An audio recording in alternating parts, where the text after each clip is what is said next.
Good evening, everyone. Welcome back to another edition of To The Point podcast. Hope everybody's doing well on this very humid Tuesday here in Rexton. Anyway, St. John probably -10 today. As we're getting into late June, starting to get colder up in St. John way, but we'll leave that for right now. Past weekend, I had a great weekend. I got to spend it with my co-host tonight. Watch him play 9 holes. Got to hit my first swing ever, which was interesting. Well, Well, yeah, I'll you're let being, you I take think it you're from being there. modest. Most people could just dribble it off the front, and you actually got it up in the air. I feel self-help, self-back. I Oh, think you did pretty good. I appreciate that. No, I could definitely see myself getting into it, and then going home and watching the carnage at the U.S. Open with just DeChambeau and Mac Hughes and Rory just wall squat and deucing all over themselves, which was quite the sight. But Shay, how was your day today? I know you had the day off today, so what'd you get up to? Yeah, on a little bit of vacation. There's not much. I slept in and got to watch two great episodes of our favorite show. Mm-hmm. Other than that, just humming around, enjoying a little pint while we do this podcast because it's vacation season's here. Yeah. But no, I appreciate you coming out. Even carried the bag for a little while, and it was fun. Actually, it was really nice just to walk and chat. Your Yeah, two of no, your one of your no, favorite things to do. yeah, no, I really enjoyed it too. So we'll have to do that again down the road, maybe with our pal Casey. Yeah. Who What are your you gotta be honest here. What were your thoughts on the game? Even though we were only out for 9, and it's chapel, but what were the thoughts? um for I know you've only been playing golf for a short period of time. Really you got into it our last year in Fredericton. I remember you starting to go for playing for so short for a short period of time. I was impressed. I Appreciate know. that. I mean, I've never played, but I know how difficult the game is. And watch the U.S. Open on Sunday, and watch how the best golfers in the Shambo shot 8 over Mm, on the back nine. You made some good shots. You had one that was in the bunker that we couldn't find till later. That would have been a mm. birdie.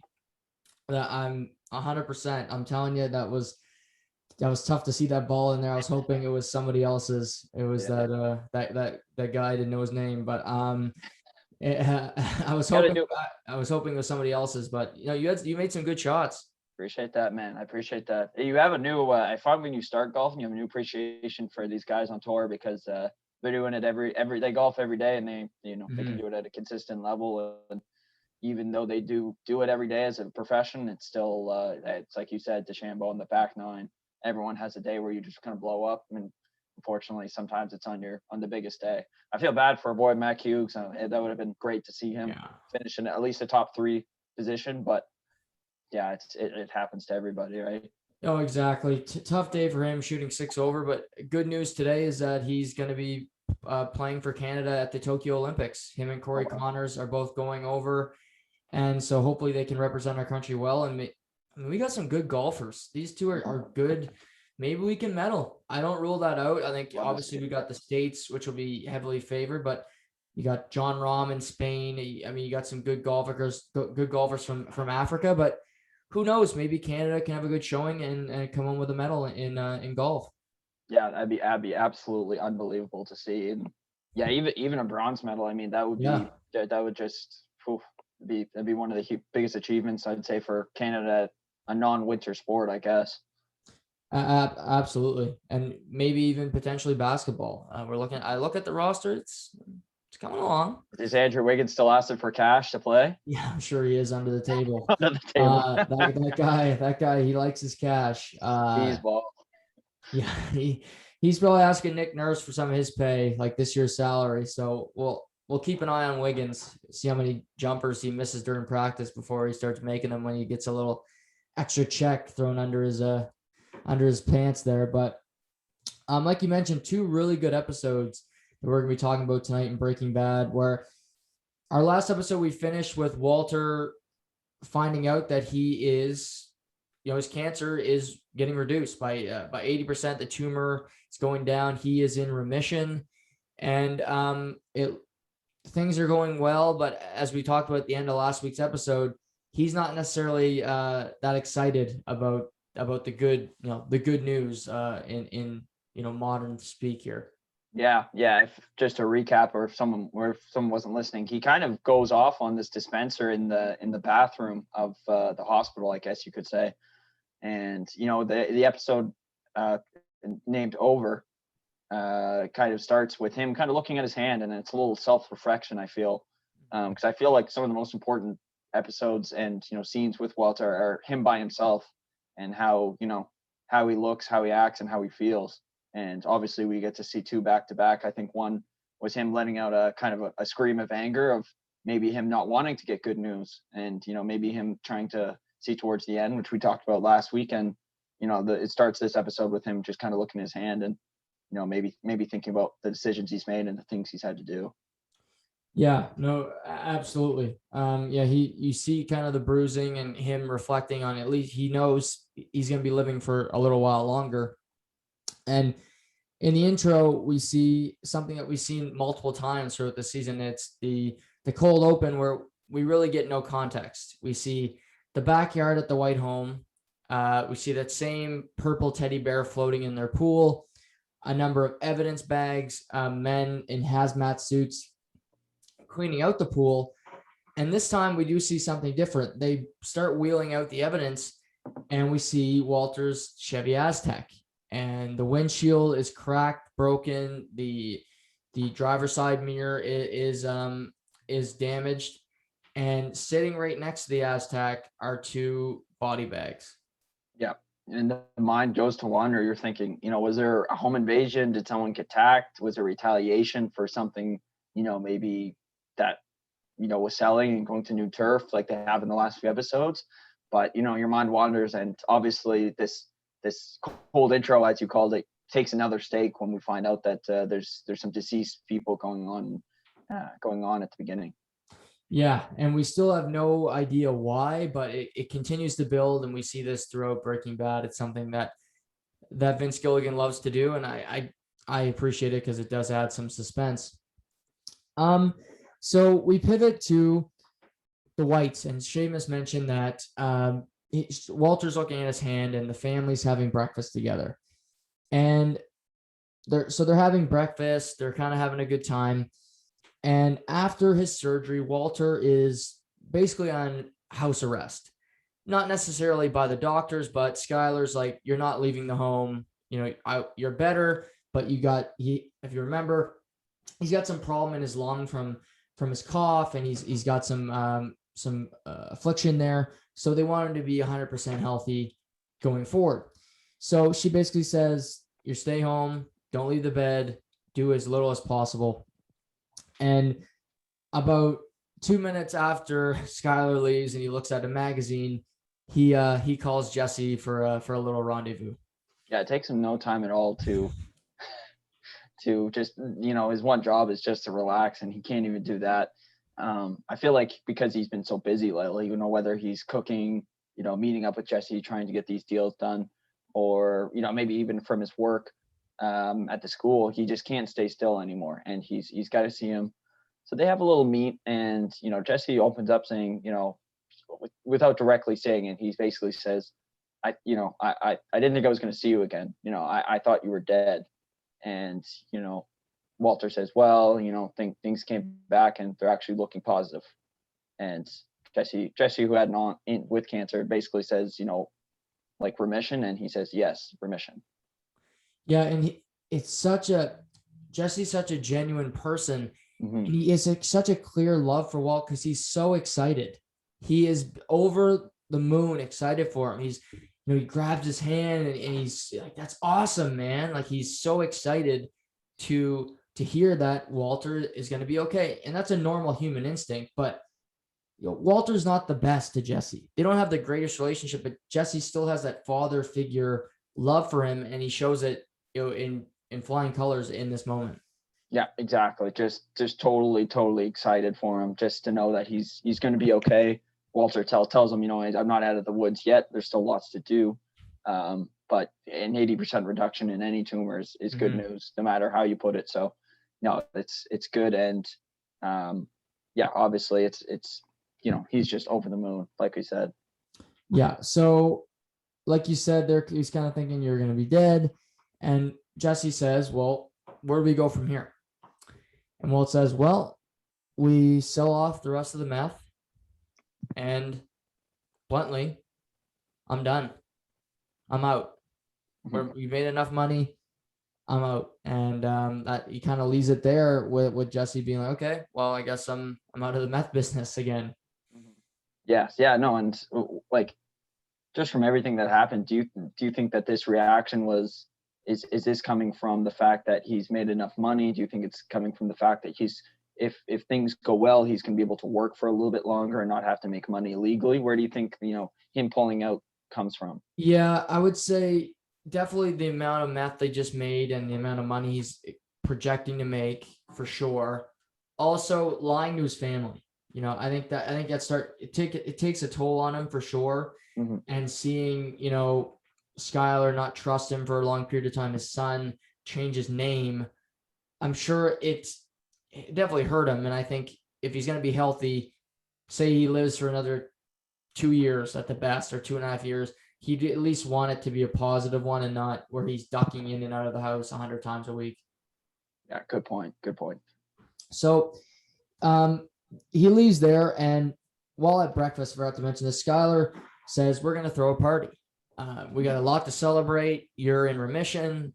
Just a few family and friends. Let's do this. So they have the party. There's people we don't really know, extras when you're shooting a show. Mm-hmm. But the primary character, Hank, is there, and Marie. Gomi. Gomi. Gretchen and Elliot don't go, which is interesting. They're mentioned, but Skylar says, we would not be here without Gretchen and Elliot, and it's great. Walter didn't like that. No, hated it. He hated that they got credit. And Walt has a speech, and it's not a very good one. He says, when I got cancer, I said, why me? When I got this news, I said the same thing. And he didn't say it like happy-go-lucky, like I'm so lucky to be. He said it more like, why me? And he looks down at the floor, and everybody's just like, you could hear, you could just hear you could hear change rattle in a pocket. It was so bad.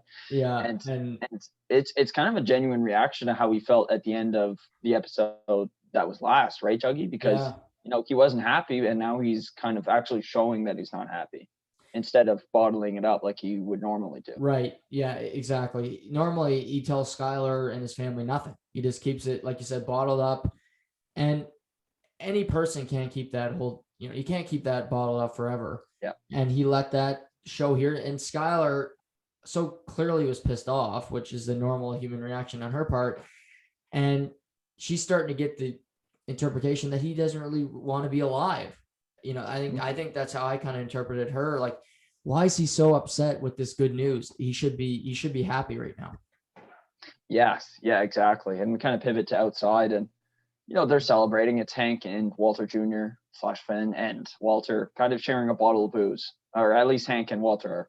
Yeah. And you could clearly see this kind of disgust / like frustrating look on Walter's face as he's sitting there, and just upset at the world. It almost looks like. And Hank's just kind of firing off stories, kind of happy-go-lucky, just basically making conversation with Flynn. And he's like, Walter, top me off. He's like, okay. So he pours him some liquor, and then he pours himself one, and then he kind of looks around, and then looks at Walter Jr.'s cup, and he chucks it, and he pours him one as well.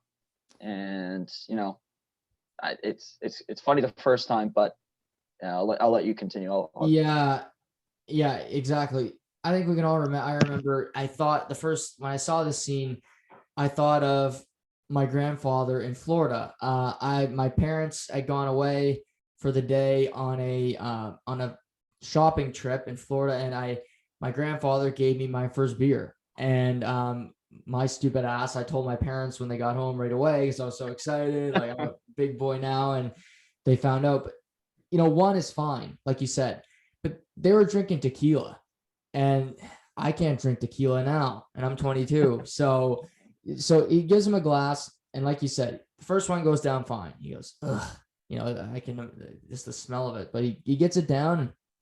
That's fine. Hank's cool with that because it's one drink. But then Walt pours another one. And Hank goes, wait, what are you doing? Like, 16. it's 16. Like, let's. And Walter just looks at him and says, it's my son. And Flynn looks to Hank for kind of approval. And he says, don't look at him. Look at me. I'm your father. And Flynn takes another drink. And it's this awkward scene where Walter grabs the bottle again. Like you say, he's got this angry look on his face. Just he's completely out of it mentally when it comes to just being stable. And he's about to pour another one, but Hank puts his hand over the cup. And Walter says, move your hand. And he says, no, like you're not pouring another drink. And Walter actually pours the tequila onto Hank's hand. Yeah, and this is, I mean, it's the first time we really see a major clash between these two characters, because I think for a long time Walter's had this festered that Hank's kind of he's kind of become Walter Jr.'s role model in a sense that he's this gun-toting high action DEA agent, but Walter's like, what, like this is my son, and I get to choose to raise him however I feel. You're not his caretaker, you're not his father. I'm gonna do it how I like. And yeah, anyways, Hank leans over and basically says, if I were you, I wouldn't do it. But Walter Jr. takes that third swing.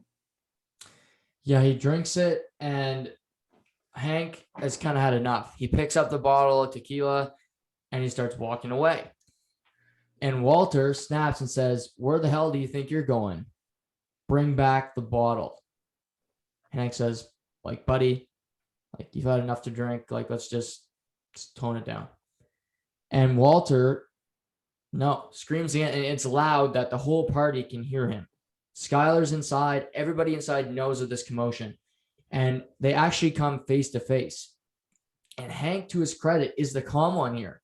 He goes, okay, like, we're not doing this. Like, buddy, we're not doing this. Like, I'm taking the bottle. We're done. And Walter will not let it go. He just says, give me the bottle. And as Skylar comes outside to kind of diffuse the situation, Flynn's sitting on the seat. He falls to the ground right next to the pool and begins vomiting in the pool, which just makes the situation 100 times worse. Yeah, it's not a great look. And to cap this off, you think as a loving father, you kind of help your disabled son out, but instead Walter just sits down, smirks, and kind of takes his last shot, and clearly looks like an awful father and not a great guy at all in this situation. Yeah, it's a tough look for sure, and he's almost proud that Flynn threw up because it's as if he won in this situation. Exactly. And and so that kind of ends the scene, but it's really an awkward one, like you said, where Hank and Walter clash, but Walter is the Hank in the situation where he kind of loses his fuse a little bit, and Hank has to be the cool, calm, and collective guy to be the adult, because Walter just was not. He was acting very childish in this scenario. Yeah, and I think you can vouch for this. They were very, without maybe Skylar coming in the mix and Flynn, puking, you could almost say that they were pretty close to getting to a confrontation physically, right, Juggy? Absolutely. I think Walter would be ready to throw a punch if they hadn't thrown up, because he was in his face and he was turned. He was ready to go if he needed to, and as we know, Hank's not afraid to throw his weight around. No, and this is a combination of frustrations with the news not being what he thought it was going to be, and also Skylar making this announcement that Gretchen and Elliot, they helped us out so much, and and Walter knows deep down like that was his work and his efforts to do that, but he's not going to be able to take the credit for it. So I think this all festers up with him, and this is kind of where this anger and frustration is coming from. Right. His best thing in life to Walter is this meth that he's created. It's 99% pure. Everyone loves it. He also had a key hand in gray matter, but he never got to reap those rewards. He never got credit. And like you said, he's got this inferiority complex where he did not get credit for gray matter. He's getting no credit for the meth. He's getting no credit for getting money for his family. And he can't say that he's doing this because he's breaking the law. He'd go to jail for life, and he's just stuck in this rut where he needs to keep lying, and he can't take credit for his, best creation of life here. Yeah, exactly. And kind of, I think he wakes up and realizes kind of what a fool he's made of himself. And, he's right away, I think he knows he's got to make it up with the wifey. So he calls Skylar. Skylar's at work, and she's clearly, just the way she looks at the cell phone, she's like, you get those evil eyes going. And she's like, yeah, no, it's not good. And yeah, no, unfortunately for Walt, he's in the doghouse once again. Yeah, he was just out of it, and he's right back in it for the old guy. But on the other side of the coin, Jesse. Oh yes, Jesse's still having his courtship with Jane, his technically his landlord. But they're sleeping together now. They're getting closer. He knows about her sobriety, being 18 months sober, and that whole thing. And it's the scene where he's making her breakfast, and it's kind of a sweet scene because he clearly does not really know what he's doing. He's cooking eggs and kind of over fries them. He's making toast, screws that up. But Jane's kind of got this smile on her face because she knows he's trying, and that, it's in the scene you can really tell that Jesse is smitten with her. Yeah, 100%. I think it started out as maybe nothing, but it's slowly developed into a more formal relationship than probably Jesse's ever been in, if we're being honest. Yeah. And right, yeah, just the fact that he's going out of his way to do something that he not normally would do, definitely says to us as viewers that he really likes her a lot, and kind of not backfires, but kind of I'll say kind of gets slammed in the face later in this episode. Yeah, and so we go through the Walter scene, and we come back to they're sitting on Jesse's bed, and they're talking about different drawings, and they're looking at Jesse's and all the superheroes that he drew up as a kid.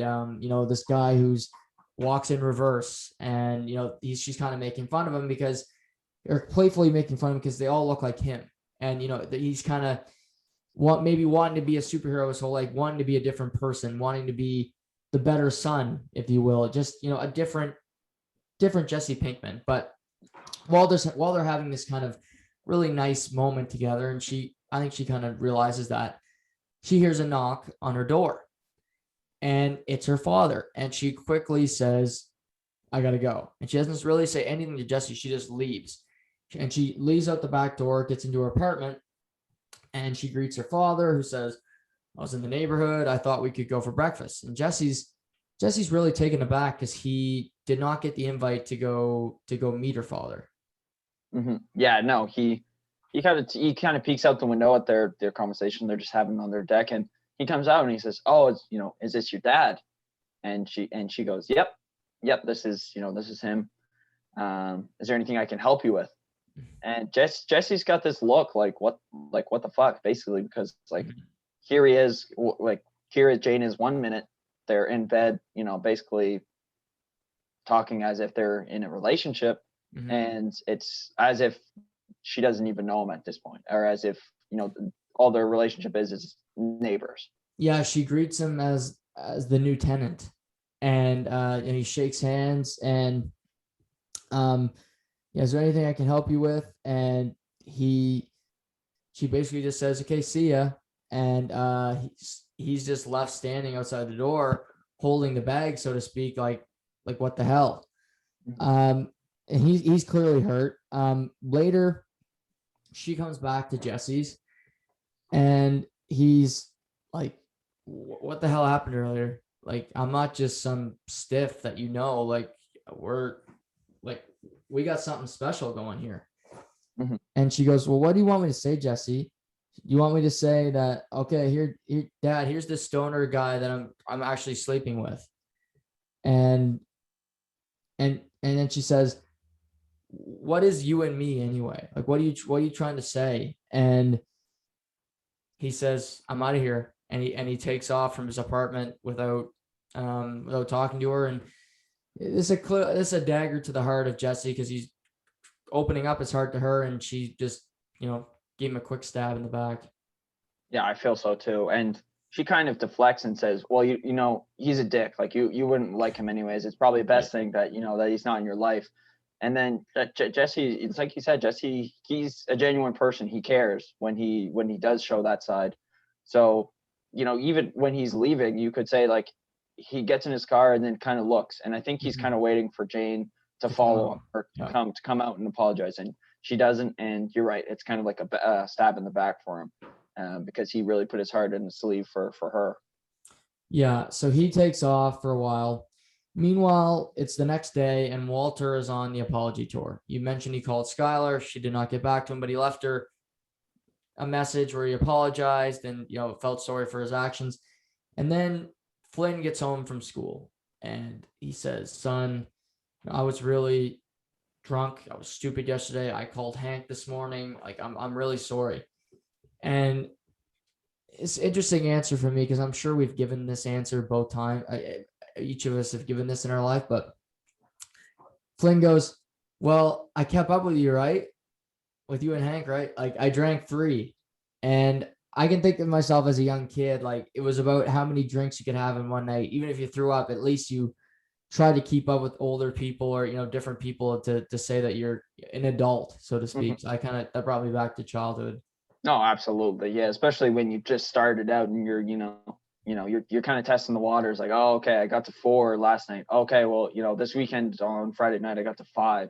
Well, that back then you care. Now it's like, okay, well, you can have 4 or 5 beer and probably not even remember how many you had.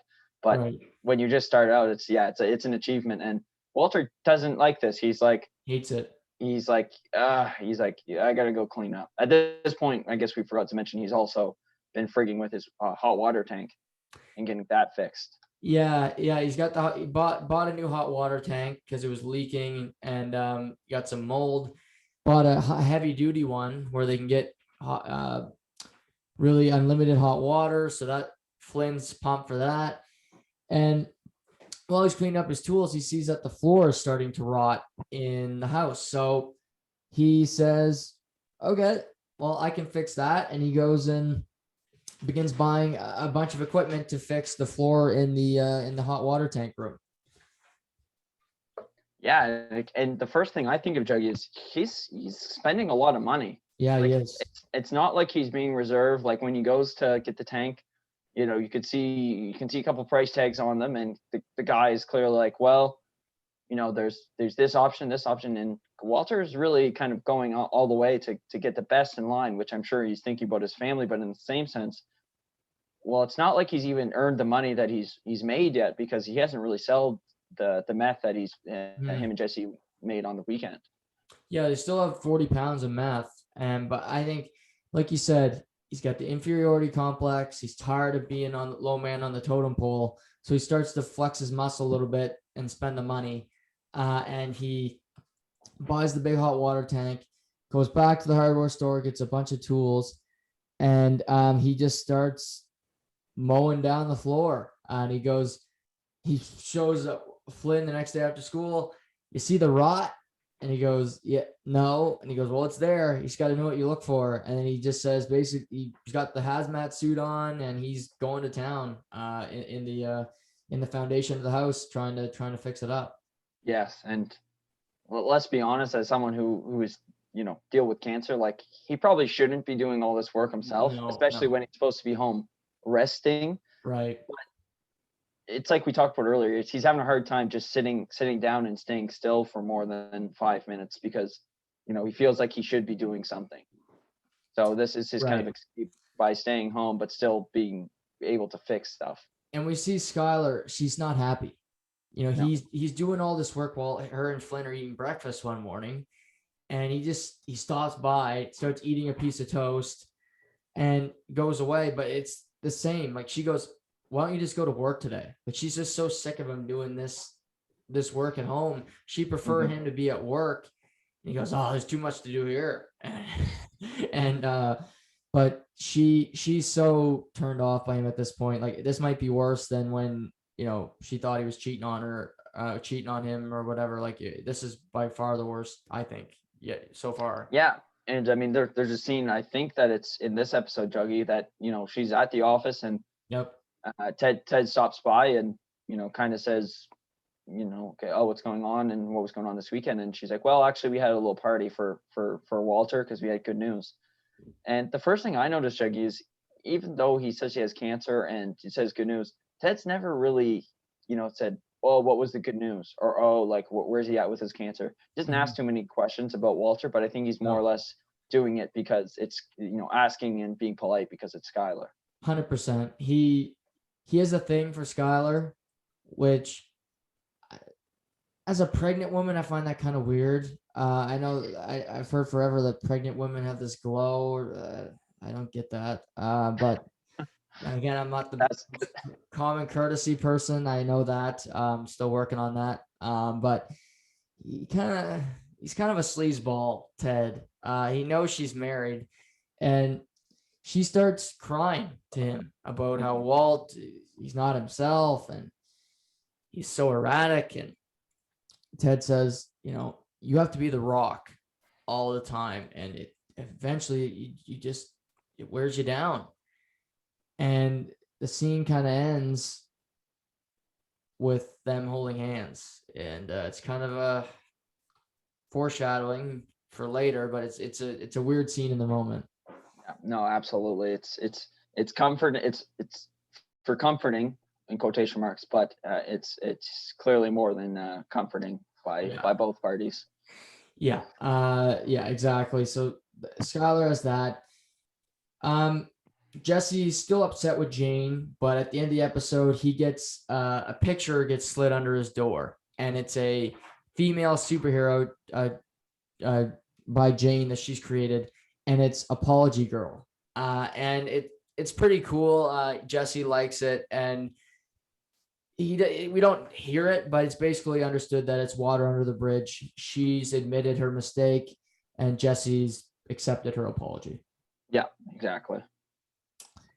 And that brings us to our last scene. I loved this scene. To end the episode, I thought the song was great. I couldn't find it, but I thought the music is fantastic. I thought you might know it, but it's gets you fired up. Like when Walter, for about the 5th time in this episode, is back at the hardware store, getting, I believe, paint or some kind of stain. And as he's walking by, he sees a cart full of items. And these items are basically all the tools you need to create a meth lab, you know, cook crystal meth. And this junky looking guy comes up to him, and he's got like, you know, he's real pale. He's kind of thin, and he's got the, you know, the kind of Jesse type clothes on. And he looks at the guy and says, are you an idiot? Like, you're buying the wrong matches. You need these type of matches, and you don't buy all your equipment at one store. You go to different stores and spread it out, so you can't be, you know, it can't be traced back to you. It doesn't look as suspicious. And this guy is like, who the hell is this guy? And he just leaves his cart, leaves the store. And at first you think Walter is just gonna be cool with it, but he needs to make a point to this guy. Yeah, after spooking away this man, and the first thing I thought of, I was like, well, he's kind of treating this guy a lot like how he would treat Jesse, which doesn't really say much because Jesse's his, you know, partner. But yeah, he's kind of talking to him in the same tone. And, you know, Walter's in line, and he, you know, it's kind of the scene where he's thinking about it, and he's like, you know, I'm not gonna put up with this. So what does he do? He kind of goes outside, and these two guys are kind of, you know, are arguing by this van, and he knows right away. He sees the guy in the cap, so he goes up to them, and, you know, this bigger, I would say, biker looking guy, walks right up to Walt, and Walter gives him his classic like death stare, and just goes, "Don't, you know, get stay out of my territory." Yep, stay out of my territory. And I'm thinking this guy might go off, or like he might beat the hell out of him, at least the first time when I was watching this. Mhm. And the guy, to his credit, respects him, and he leaves. They both leave. Yeah, I think I think it's also a little bit of fear. They know Jesse's not a big, scary dude, but the legend of Heisenberg still exists. Him blowing up Tuco's shop, him doing different things. And I don't think they know directly that it's him, but he's so confident. He walks up to them, looks them right in the eye and says, "Stay out of my territory." And these two kind of low-level guys know we need to get the hell out of Albuquerque if we're going to sell some meth, because this guy owns the place. Yeah, exactly. And the first thing I thought of when we rewatching the scene, Jug, and I think you'll agree, it's a complete 180 of him basically saying that he's out of the business when he was talking to Jesse at the beginning. Yeah. It goes from, because if you were a sane person, well, you have no interest in someone else making or cooking in your territory, as he calls it. But obviously he's got these hooks in him, and it's the hooks of, I would say, power, but also this kind of drug kingpin, persona that he started to build for himself. And he just can't let it go.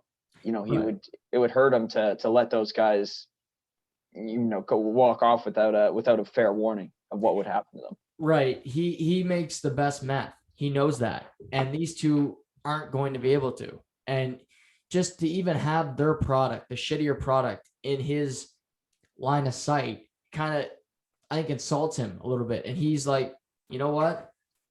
Get out of my territory. This is my house. And his ego can't let it go. Through this whole episode, his ego has gotten the better of him.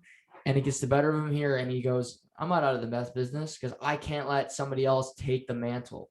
They can't take the throne. I am the king of the North. And, they get their message and they drive away in their, in their van and don't put up much of a fight. Jon Snow, king of the North, both of them. Yeah, I shouldn't have been Jon Snow. I should have died in season 5, but nevertheless, that's a whole nother podcast. That's a whole other podcast about that for the wall. But that ends episode 10. That brings us to episode 11. And what an episode this was. I forgot how good of an episode this was, but it starts off with a bang. So we pivot from Walt basically saying he's still in the meth business to Combo. He is one of their dealers, and as you mentioned before, he's kind of this bald guy. He likes wearing track suits. He's a bigger dude, but he's a loyal foot soldier. He's friends with Jesse. He's cool with Skinny and Badger, and they were really the first 3 dealers that they had. And he's kind of in this rough neighborhood, but they've expanded their territory. They're now selling in different parts of town. And he's got a big gulp selling meth on the street. Things are going well. But then this car pulls up with these 2 really tough looking guys. And he says, "What do you guys want?" And they just stare at him.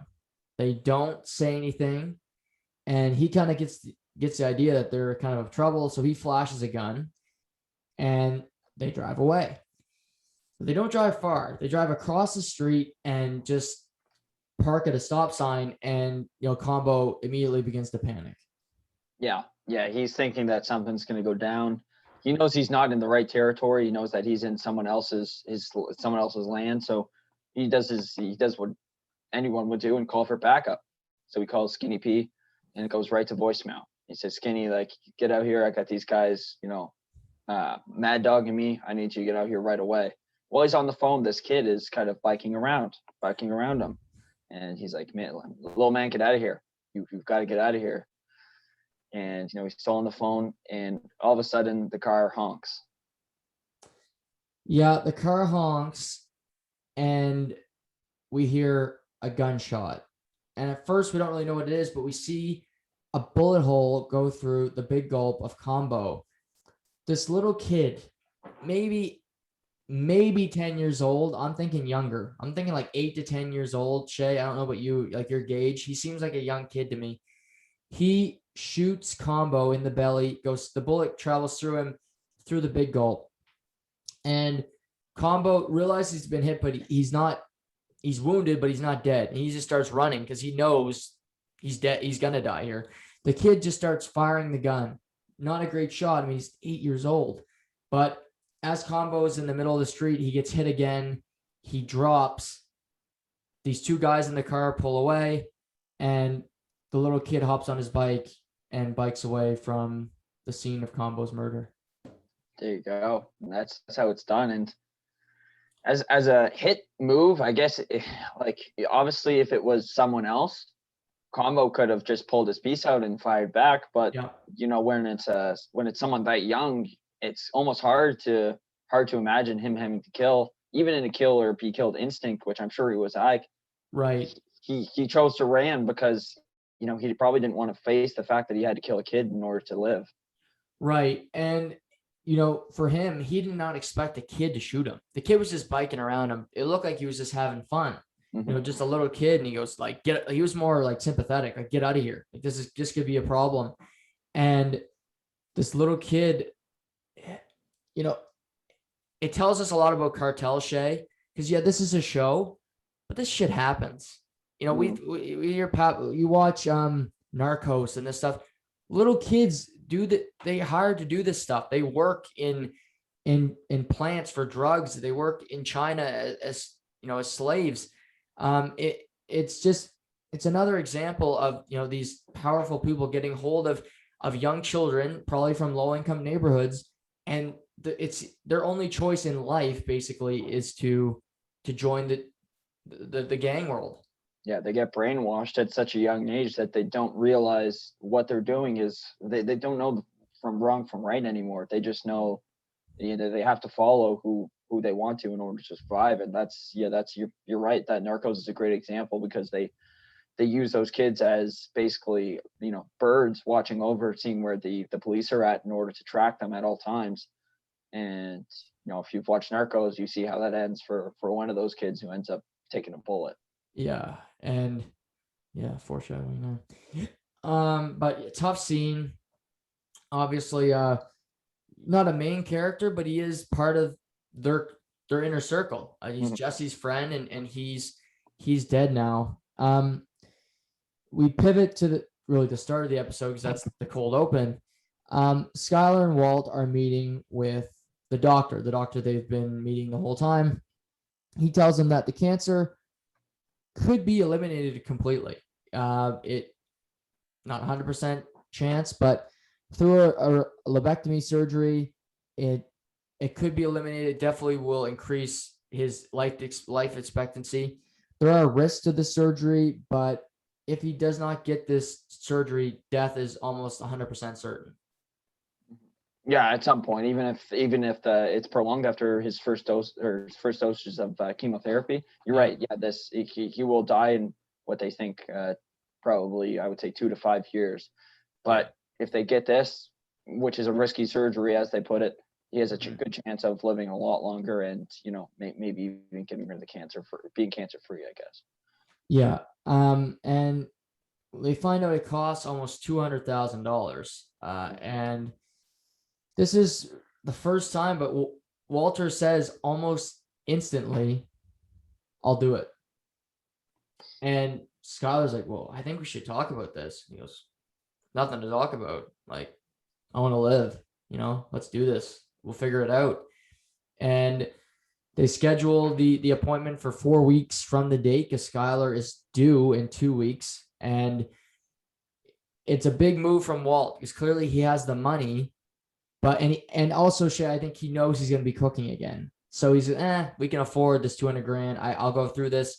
I'll make that money back up for my family, in the weeks to come when I'm healthier. Yeah, exactly. Kind of just piggybacking off the last episode with him kind of still pretending to be Kingpin, and scaring off those small timers. So yeah, he's in his mind, he's probably like, well, that's probably a day's worth of cooking for him. And then after that, it's water under a bridge. But he's still, at the same time, he's still lying to Skylar in the sense that, does no idea where this money is going to come from. Is it's going to just come out of thin air? No, like, right.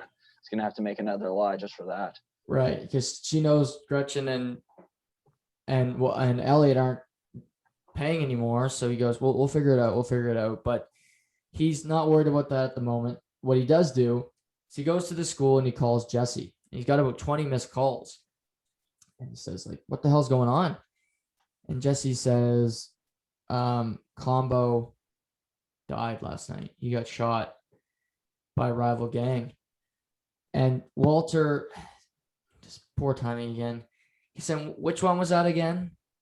And Jesse just goes, fuck you, dick, and hangs up the phone. And, it's Walter just not caring for an employee, basically, in this sense. Yeah, because he has no relations to them, and he's met all these three guys once, and that's it. And to him, they're just pawns in the grand scheme of things. But of course, to Jesse, they're more than pawns. They're people he knows prior to doing business with them. So he kind of takes that a little bit to heart when he's kind of careless and, well, not careless, just cold, I guess, in the sense that he doesn't really care if they're dead or not. Right. And Skinny P's at Jesse's at this place, and Jesse's, Skinny's like, why did we have to expand? Like, we're making money. And Jesse goes, I don't know, it's my fault. Like, I shouldn't have done it. And Skinny goes, yeah, well, I'm out. With Badger getting arrested and now with Combo dead, everybody knows, Jesse, that you didn't kill Mr. Spooge.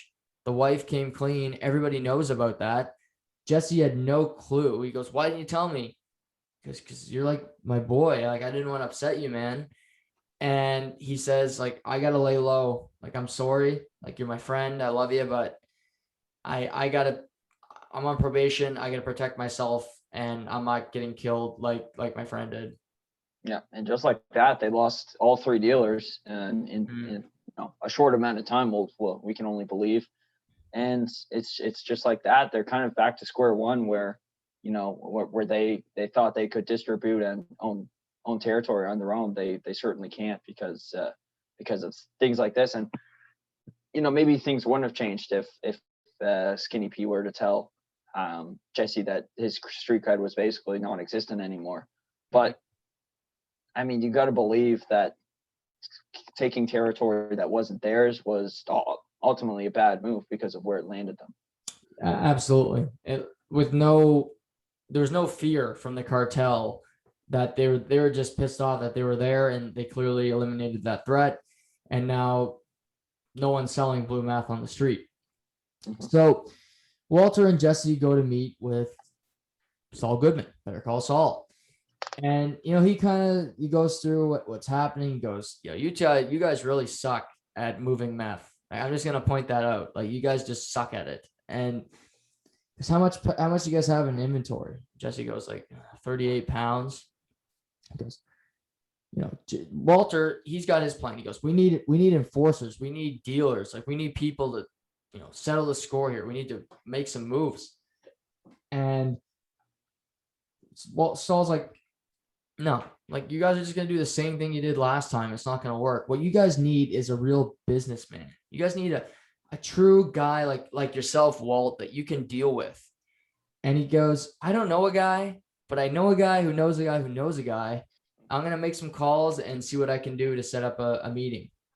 Yeah, and it's this kind of mysterious, this mysterious figure. Like, if Saul doesn't know him, then, he must be just totally out of whim. But they're intrigued by this because obviously for Jesse, not losing any more friends is probably a good thing. But it also kind of comes down to, like, simplicity. Well, if you can move it at bulk, well, the risk is significantly lower than trying to, move a little bit at a time and, only have a little bit of money coming in every so often. Right. They can get one lump sum, a quick payment, and, they're done for a while. So that they're really intrigued. So what do? They go, and Saul does set up a meeting. And the meeting is funny enough, it's at this place called Los Polos Hermanos, which is basically the Breaking Bad version of Kentucky Fried Chicken. It's a fast food chicken chain. And Walter's there by himself. At first, Jesse shows up late, and they're there sitting there for a while, talking, eating food, but Jesse just says basically, fuck this. Like, he's still shaken up from Combo's death. He's been smoking a lot of crystal, and he leaves. Walter stays for 2 hours, but nobody comes and meets with him. Yeah, And yeah, the only reaction he has is from an employee coming up to say if they if they need anything, and they basically just say no, we're good. Mm-hmm. Fair point, I guess, to bring out at this point in the show. Jesse and Jane are both kind of sitting there, and Jane Jane basically admits that she knows that Jesse is a drug dealer, Mm-hmm. and basically lays it on the table. Jesse basically says, I need you to leave. Yeah. I'm gonna go smoke crystal in my room, because you're in rehab and you're sober. You should just go because it's not good for you. And Jesse goes to his room and probably thinks Jane's gonna leave. But there's this scene where Jane's kind of got her hand on the doorknob. She's looking down and she's deep in thought. She's thinking about it, and she turns around and she walks towards the room. And you can only imagine what happens when a former addict gets into a room with that substance. Yeah, it not good. He goes to this meeting. She's sleeping the entire time. When he gets back, we see that the floor is littered with beer cans and garbage. And he kind of wakes her up and he says, let's go do something. Like, let's go to that museum you wanted to go to. And she goes, yeah, sure, whatever. But before she leaves, she lights up another thing of crystal. 18 months sober, completely down the drain, and she's doing crystal meth back-to-back days now. Yeah, you could almost get this sense from Jesse that he's like kind of looking, and he's like he probably knows it's his fault. Yeah. But he's like, what did I do? And this is kind of my own doing for getting her back on this. But at the same time, he's obviously, like you said, he was struggling with the loss of Combo. He had a missed call from Skinny where he was basically like, hey bro, like, you missed Combo's funeral, like just basically describing what the casket was like. And yeah, and it's not good, not looking great for Jesse and Jane at this point. No. So Walter calls Saul and he basically says, like, what the hell happened? I was there for 2 hours. Nobody came and talked to me. And he goes, the guy didn't like the cut of your jib, Walter. I don't know what to tell you. Like, you scared him off. And he goes, you're not getting a second meeting. And he goes, to hell I'm not. Like, I'm getting that second meeting. Like, I don't care who, call the guy who knows the guy who knows the guy. I'm talking to this guy. Like, I'm having a conversation. And we don't really get assurance that Walter has been told to come back. He just goes back to the restaurant, Los Polos Hermanos, thinking that the person that told him to meet him there would be there again. And luckily his hunch came true. Yes. So he waits basically till the end of the night, and he sees the last customer other than himself leave. And he's kind of looking, and there's a scene where he's looking out into the street, and the reflection of the owner is kind of looking dead in the face, and it clicks in for him that the manager / owner is the man he was coming to see the whole time, basically clicking in that he was the only man to talk to them when him and Jesse were there. Mm-hmm. And he would have had his eye on him the entire time they were there for their first meet. Right. So he says, and this guy, just for reference, he's a really proper guy. He's wearing glasses. He's got suit and tie on all the time. He always looks well put together. He's Chilean descent. But he's just very proper. Looks like a normal guy. You wouldn't suspect that this guy's in the drug business. He just looks like a very successful guy. Walter goes to him and says, can you fill my Diet Coke? And I'd love to have 5 minutes of your time. And he sits with him and he says, I don't know why you didn't come talk to me yesterday. Like, you saw me, but you never came over. And he says, I don't know what you're talking about, sir. And he goes, I think you do.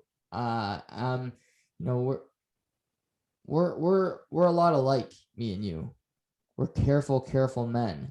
And we like to assess what we do before we get into business with one another. And he responds, this mystery man responds with, I don't think we're alike at all, Walter. I don't partner up with drug addicts, with people who show up late, with people who show up high. I can't deal with that. And Walter pivots and kind of gives him a new idea on how they can do business together. He almost breaks him in the sense that he keeps talking to him enough that he's willing to talk business, right, Juggy? Like at first, this mystery man is like, no, like I know what I mean. It's actually a funny thing. It comes up a couple times in the episode where they go, if you have a complaint, I can refer you to our site. Yeah. And it's such a deflection. It just reminded me of like a bigger corporation such as McDonald's or KFC. Right. Anyways, but yeah, no, and you're right. He gets him talking business. He says, listen, my crystal is 99.9%. It's the purest in the world. You will be able to sell it for double what you're selling for now. And, we can do business together. And, this mystery man's just basically like, it is, but I have to trust who I do business with. And he goes, why do you trust Jesse? Yeah. And Walter says, I can trust him because I can control him. Right. And it's almost like downgrading him to a sense to, this new man, like he's under me, he's beneath me and he'll do anything I say. And this Mr. Man kind of leaves off. He said, well, I guess he says, how much meth do you have on hand? He says, I have 38 pounds ready to lock and load whenever. And, that's when he gets up and he delivers a good line. I forgot all about this line, but it's something that reads true anywhere in the world, but it's especially important coming out of his mouth. Yeah. He kind of says, will I hear from you? And Gus, well, we know his name after, but he's just kind of gives him a look, and he kind of says, you'll know if you hear from me, kind of thing. And he kind of says, well, how will I know? And he goes, I got your numbers. And this guy clearly, he's a mystery man, but he's got a lot of, different fires going, and he's clearly got eyes and ears everywhere, similar to a Lord Varys in Game of Thrones, or a Littlefinger, where he's got birds chirping in a lot of different places. Yeah, and he leaves off with, you can never trust a drug addict. Yeah. And that comes into play probably later on. Yeah. But it's to me, when he said that, it almost gave me chills going up the spine, because he's he clearly knows from sight of what drug addicts are like, and clearly he has no time for it. He's basically saying, I have no time for it. I don't make business with people who are on it, and clearly if Jesse's with you, he's associated with you, which means you're basically a drug addict in an indirect sense. Right. Exactly. So they leave it there. Skylar, on the other hand, I marked this down in my notes because I said, ask Shay about this to make sure we get this right. And I think this is kind of in your field, in a sense. Skylar is a bookkeeper / accounting person of sorts. And obviously he's working for Beneke, for Ted, and they're having a conversation about accounts. And basically she finds over $1 million in undocumented money. And it's kind of like, she goes, like, how are you going to explain this, Ted? Like the Keller account, all this. And he goes, well, we're struggling, and I didn't want that on the books because I don't want to fire people. This is their livelihood. And so I kind of wanted to ask you, like, what's the inner workings of something like this? Like what's happening here, and what's kind of the due process that has to happen? Right.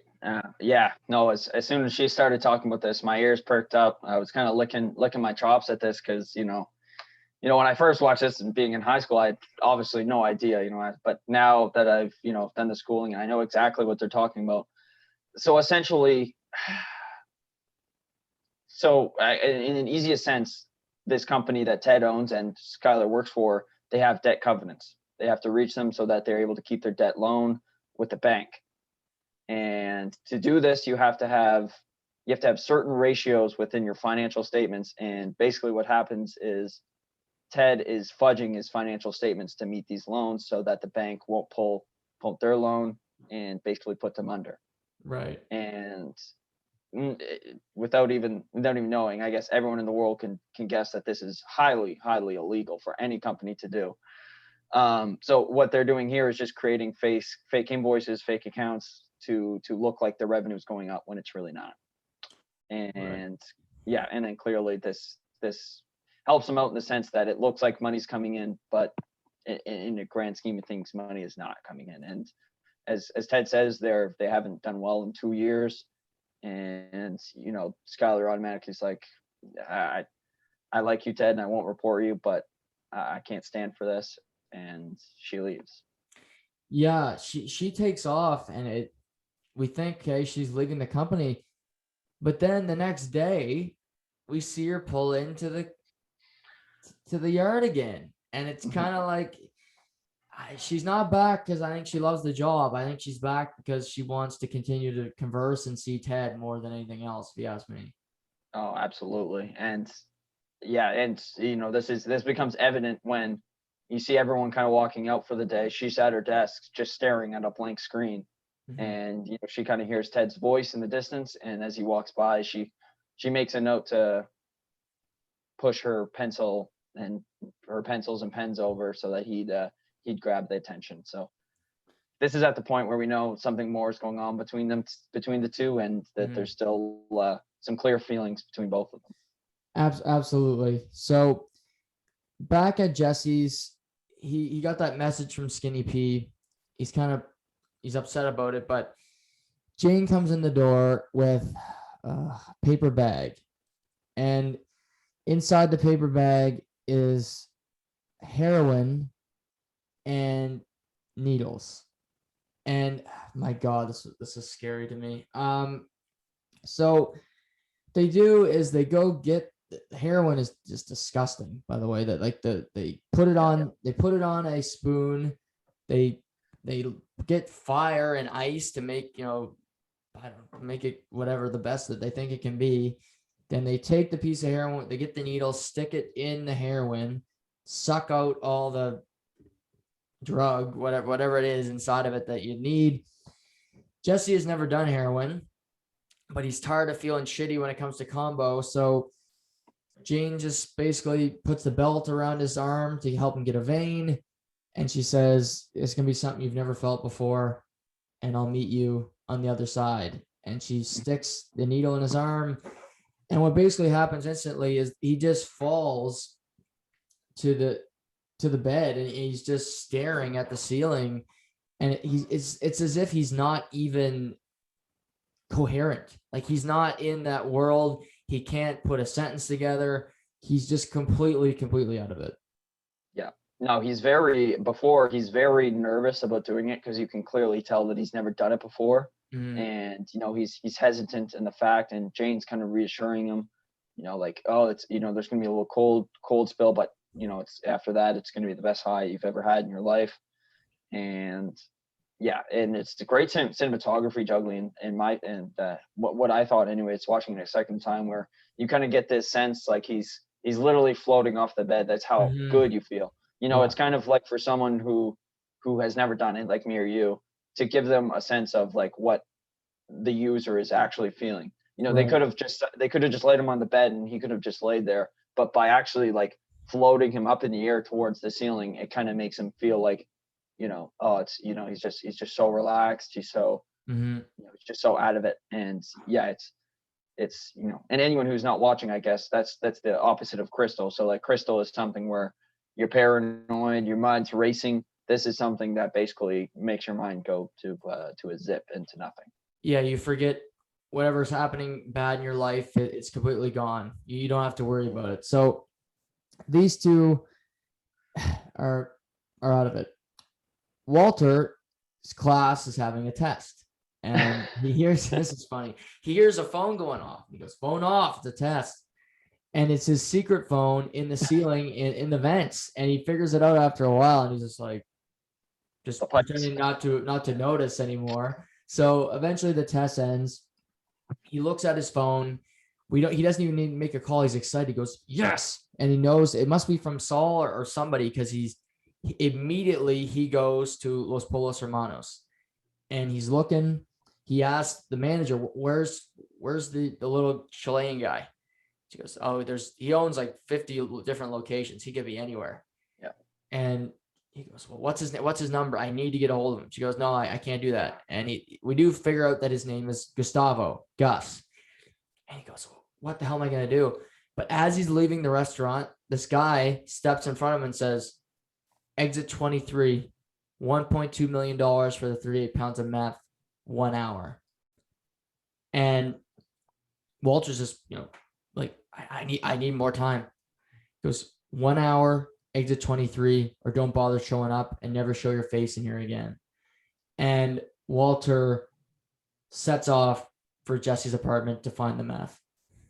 Oh, it's a bat out of hell. And as he's doing this, we pivot back to, is it Bennett? What's the company? Beneke. Okay, yeah. I was gonna say, I thought there was a name. So Beneke, and Skylar's sitting there, and she gets a little jump. And these are pretty common. And we get this long pause where she waits and waits, but it's another contraction. Mm-hmm. And right away, as a viewer, that this baby is coming.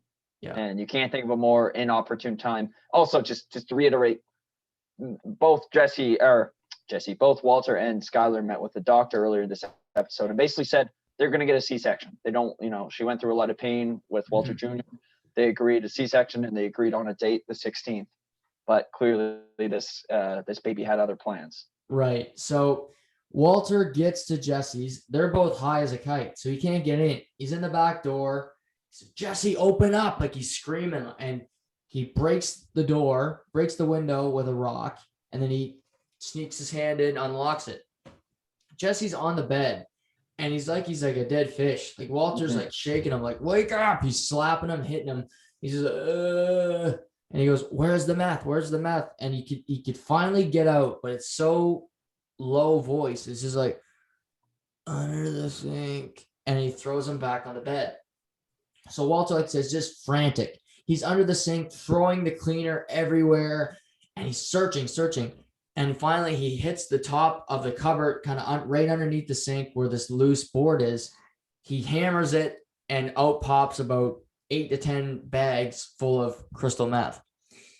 He grabs a garbage bag, starts filling it as he's about to leave, when he's gotten a number of texts or calls, and he goes, oh, what the hell? What is it? And he looks at his phone, and it's Skylar. Baby is coming. It just makes for great, and basically it cuts out from there, and that's the end. Yeah. This episode. But you're right when you said it. Like, this is a great episode. So much going on, so many, new character in the sense that we finally meet this mystery man, Gustavo, and a cliffhanger like no other, knowing that Walter has to make a decision. Yeah. They gave him an hour, and that's all he's getting. So he can either be there for the delivery of his baby, or create a $1.2 million. Yeah, essentially, yeah. Make lose all the money. 600,000, so between the two of them. But I mean, that's $600,000. I mean, that's paying for your treatment. Yeah, up front too. It's not like they're gonna, it's not a rainy day check where they come back for it. Yeah, it's a great episode. And what are your thoughts on just the two episodes as a whole? I think they're both very good. Obviously, this episode has so much, like you said, Gustavo. We meet Gustavo, Jane getting back on the drugs, obviously such a scary thing. Jesse's just a lovable character, and to see him get down this path, it's such a bad feeling as a viewer, because you're like, oh, Jesse, I'm rooting for you. Like, why are you doing this? And it's a woman kind of controlling him in this sense. And for Walter, it's a slippery slope. Yeah, it's a slippery slope for her, as in the sense that all she had to do was try a little bit of crystal, and that was all it took. And then she had a little craving for something stronger. So clearly we know that she was a heavy addict, because one night of a hit, and she's completely back on heroin. I mean, that's quite a jump. I mean, that's not going from a weed to an edible. I mean, that's, this is heavy duty shit here. And if you're Walter, hypothetical, what are you doing? You going to the Oh, deal, or you going for your baby? damn. Yeah. Uh, if I'm in his shoes right now, I think you can be forgived for not being there for the birth of your child, but you're not going to be forgive for losing that much money on one deal, because it was also said by Saul, is like, when Walter was begging for a second chance, no one else does this. No, there's no one else this big. There's no one else this competitive. There's only this guy. So going through Walter's mind, he's got to think, this is my one shot. There's nobody else that can do this with me. I've got to make this deal. So yeah, if I'm him, I'm going for the money. What about you? What are your thoughts? Yeah, he was there for the birth of his first child, and It's good enough. speaking as a firstborn, and for yourself a firstborn, the kids after the firstborn, they go down from there. We set the bar pretty high. Me, like people like me and you, and after that, it's kind of stale. It's kind of like, yeah, they're good, they're cute, they got their attributes, but you don't got to be there if you're the father. Like $1.2 million, like, God, you can buy that kid a freaking tiara, like that's so I'm definitely going for the money. Yeah, it's like you said, it's a one-shot deal. He knows he's on death row still. I mean, he's still not in great shape when it comes to his life. His daughter is going to live a full life. He might not be able to be there for a lot of it, but he can at least leave her with money so that she can live a better life than he has and that Walter Jr. has to this point. Yeah, exactly. Yeah, so in the grand scheme of things, if he's missing it, it's known, because it's a sacrifice for, a business deal that will more likely lead to more business deals. But yeah, a whole bunch going on.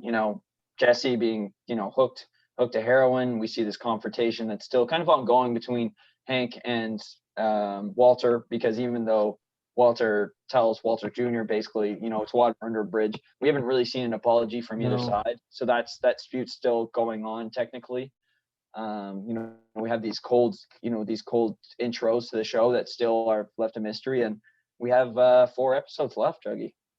We got 2 episodes left. Oh, I thought it went to 13. Does it not? This was 11.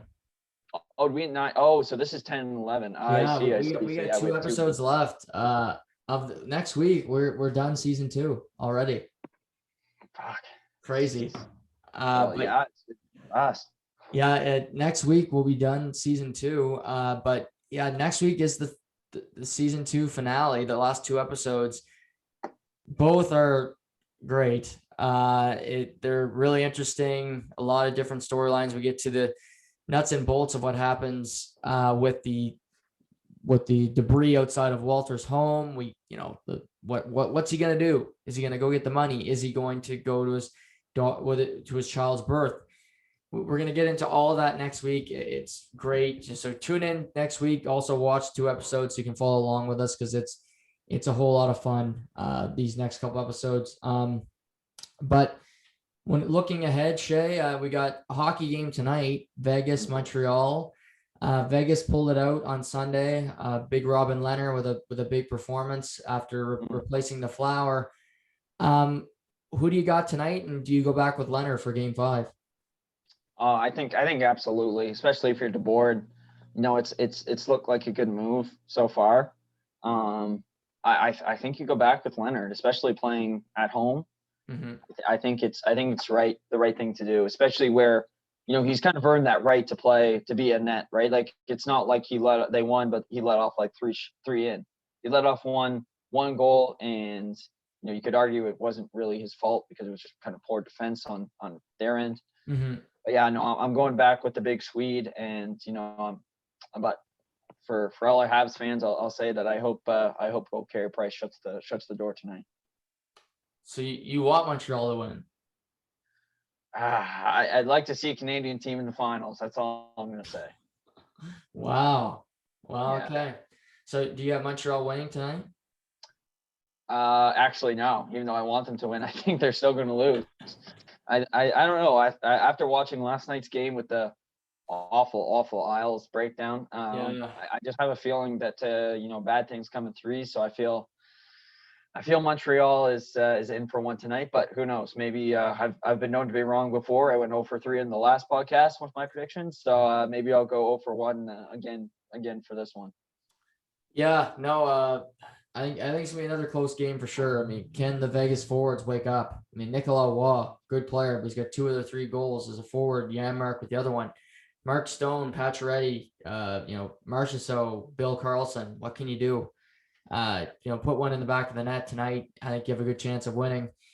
And then for Montreal, if Leonard's the starter, get him moving. He's a big lad, and he's a good goalie, but he's not the quickest when he's moving a lot in the net. He's a huge man, but we'll see what happens tonight. I think Steven Stamkos listened to the point yesterday because I basically said had to be the Steven Stamkos game. Scores 39 seconds in, so I'll take half the credit for that goal. But we'll see what happens tomorrow night as well. Game 6 in Long Island. I would not be surprised to see that series go 7. It's a tough barn to win in, and that crowd will be roaring tomorrow night after an embarrassing Game 5 loss. Yeah, I think Varlamov shakes that off, that poor performance, and comes back and plays a pretty tight game for the next one. The hardest thing is going to be slowing down Tampa Bay and their power play, because essentially their power play has become automatic. So yeah, stop Braden Point would be nice. The guy just Mr. Clutch continues to get it done for Tampa Bay. But no, a lot of good sports this week. Congratulations to John Rahm on a great U.S. Open victory. But 100%. You got the rest of the week off, Shay? Well, what's your schedule like the rest of the week? I have tomorrow off, and then I have to work Thursday, Friday, but then I have the whole next week off. So I'll be celebrating our country probably for a whole week. But no, a little golf in the mix. A little catch up on a little tube. Watch a lot of sports. Mm-hmm. Actually, interesting question for you. Yeah, John Rahm, I watched one, and it something off of his post winnings for the U.S. Open. yeah. And he talked about how he's a big fan of esports, and he was before, he wasn't nervous because his favorite team, his favorite Call of Duty team, say, was playing that day. Do you think that esports has already become so big? Do you think this is something that you'll get into eventually, or do you think that this is still on the back burner for you for quite a while? Yeah, I can't get into it. No. Not yet anyway. I don't mind watching people play, but like watching NHL, that's really boring to me. Like it's nothing like the real game. So it's kind of like, big hits and, bad puck possession. And I maybe football, maybe I could get into that. Right. But I don't mind watching. I used to like watching like Grand Theft Auto back in the day, or like Ratchet and Clank. They just made a new game, by the way. I saw that. I don't know if you got a PS4, PS5, but maybe you should invest in that. A little Ratchet and Clank. I like the old throwbacks. They're pretty fun. Some of the remakes they do are pretty good. No, I just asked that because like you're about here a guy that big, and obviously coming off a big U.S. Open win, like for him to talk about that, kind of makes certainly interesting that he's invested doing that. Yeah, no, maybe that's where he mentioned. What's on the docket for you this weekend? This weekend. Well, Friday, I told you my little. Why don't you announce that? And yeah, I'm not gonna leak that one yet. Just in case. It's a surprise. Okay. It's a little bit of a surprise. Gonna test myself physically. That's what I'll say so far on the podcast. See if I can get through that. If I live to tell the tale, then I'll definitely toot my own horn a little bit. But gonna do that Friday. See what happens. Watch some hockey. See how far these series go. If they both go 7, it'll be Friday and Saturday game 7s. That'd be nice. I wouldn't complain about that. But the NBA conference finals going. Watch that for sure. Dodgers Padres Monday to Wednesday this week. That's must-see TV. You got some great players. You got Trevor Bauer. You got Fernando Tatis Jr. the third. What I wish is that Vladdy, Shohei Ohtani, and that Tatis were competing in the home run derby, because I would actually watch that.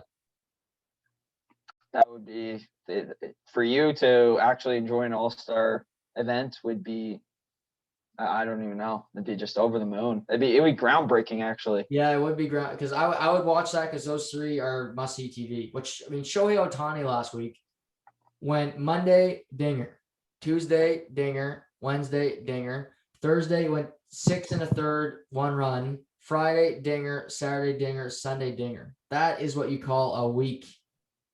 Yeah. Oh, he's probably not even breaking a sweat. It's the worst thing. That guy's a machine. Yeah. He's just built like an animal. And it's not like he's hitting, he's not hitting dingers in Yankee Stadium where you can just poke one and it goes over the wall and left. He's crushing them almost 500 yards. He's just killing the ball. I love seeing him dominate, both sides of the ball. I think it's great for the sport. Yeah, absolutely. I've gotten into a big feud with my brother who loves him. He's like his favorite player, and I keep telling him, well, Showtime is he's injury prone. It's gonna it's this week. This week he's gonna be hurt this week, but this finally feels like the year where his accomplishments and how good he is really being full displayed by everybody. No, absolutely. I think him and Tatis will compete in the home run derby. Vladdy said yesterday he will not. They should probably focus on trying to beat the Orioles. But great show tonight, Shay. We'll be back next week and enjoy tomorrow, the day off, and then I'm sure we'll reconvene for Canada Day and some kind of festivity moving forward. Yeah, everyone enjoy the warm weather and trying to get out there and get some sun, and it goes for you as well. Yeah, no, absolutely. Great show tonight, everybody. Thanks for tuning in. Thanks for listening. Stay safe, stay healthy, and screw you, Nova Scotia. And we'll talk soon.